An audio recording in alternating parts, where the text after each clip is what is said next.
They live in your walls, in your attic, and even in your head.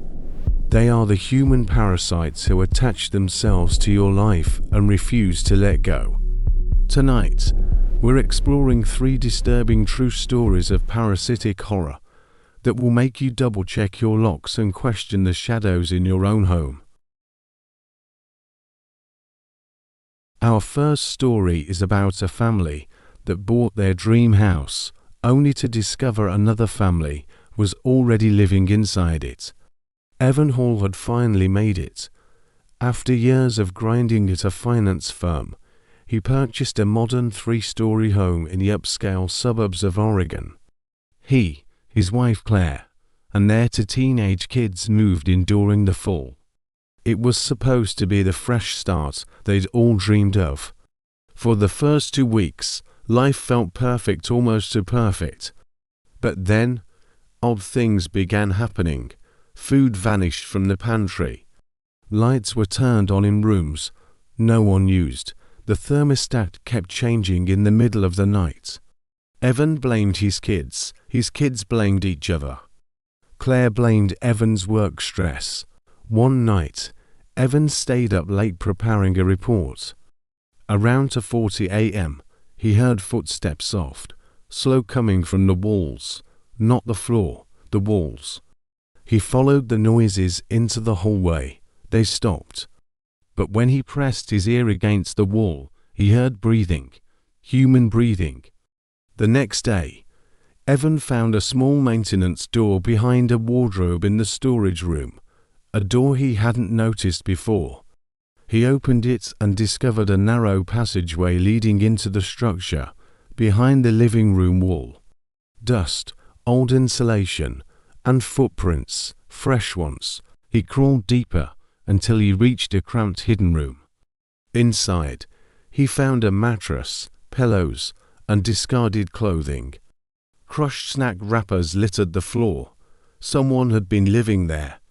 As Evan started to back out, a whisper came from the darkness, "Please, don't take our home." Then, a hand grabbed his ankle. Evan kicked free and scrambled out of the passageway, slamming the small door shut. He woke his family and immediately called the police. But when officers arrived and searched the hidden room, it was empty.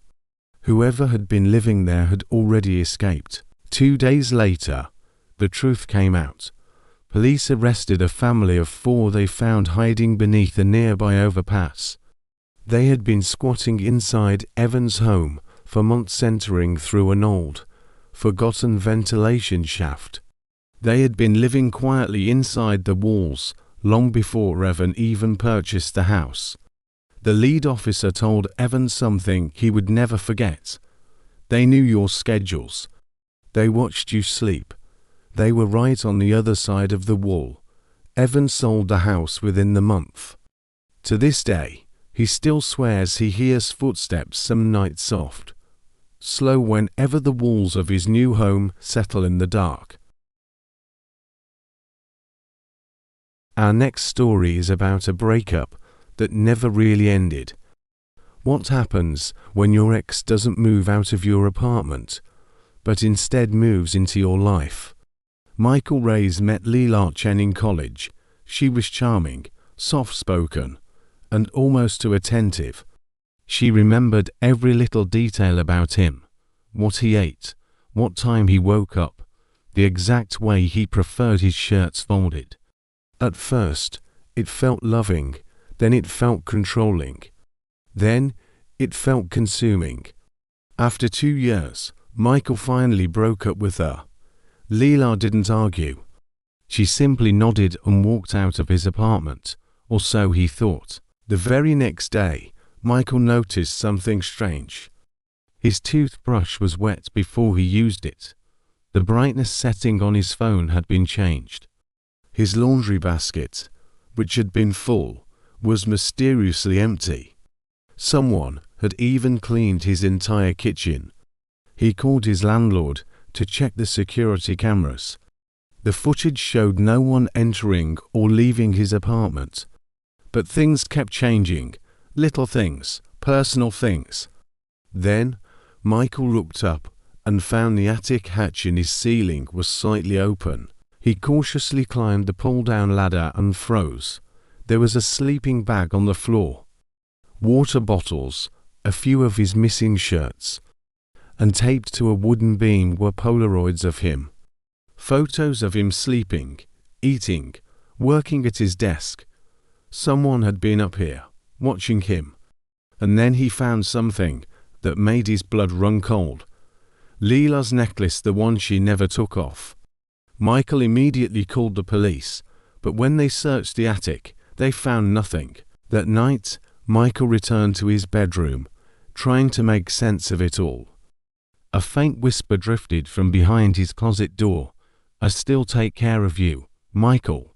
Before he could react, the door creaked open by itself. Leela stood there. Her skin was pale, her hair was tangled, and a thin, unsettling smile was on her face. She took a step toward him. "You don't know how to live without me," she said, her voice barely a whisper. "So I'm living for you." Michael ran out of the apartment and never returned. Leela was never found. To this day, Michael swears he sometimes hears her voice right behind him when he does something wrong, like she's still there, fixing him, living through him, parasitically attached to his every move. Story 3. For our final story, we meet a couple who offered a stranger a meal on a cold night. They felt sorry for him, but their act of kindness turned into a nightmare when he decided their home was now his. Samantha Doyle and her husband Victor lived comfortably in a peaceful Massachusetts neighborhood. One winter night, Victor found a man sleeping on a bench behind their house during a snowstorm. The man called himself Henry. He was polite, quiet, and extremely grateful when they invited him inside. They gave him food, fresh clothes, and asked him about his life. Maybe they shouldn't have. The next morning, Henry was sitting at their kitchen table, waiting for breakfast. Samantha assumed Victor had invited him back in. Victor assumed Samantha had. From that day forward, Henry acted as if he belonged there. He opened the fridge whenever he wanted, adjusted the furniture to his liking, and even sat in the living room while they watched TV, all without saying a single word. They tried to ask him to leave. He would simply smile gently and say, "Why? This is my home." One evening, Samantha found Henry inside their bedroom, staring at Victor's clothes hanging in the closet. "I need to know everything about the man of the house," he whispered, not even turning to look at her. They called the police, and Henry was escorted out. But the next morning, their front door was wide open. Henry was sitting at the dining table again. "You forgot to lock the back window," he said softly, as if pointing out a simple mistake. Every time the police removed him, he returned. He seemed to know the house better than they did, every weak point, every unlocked door, every blind spot in their security. One night, Samantha woke to the smell of food cooking. She went downstairs to find Henry at the stove, making breakfast.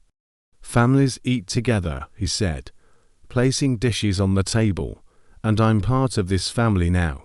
They moved out within a week. The day before they left for good, Samantha returned to pick up one last box and she froze. Henry was inside, lying comfortably on their couch, smiling at her. "You can move away," he said calmly, "but you'll always be my family.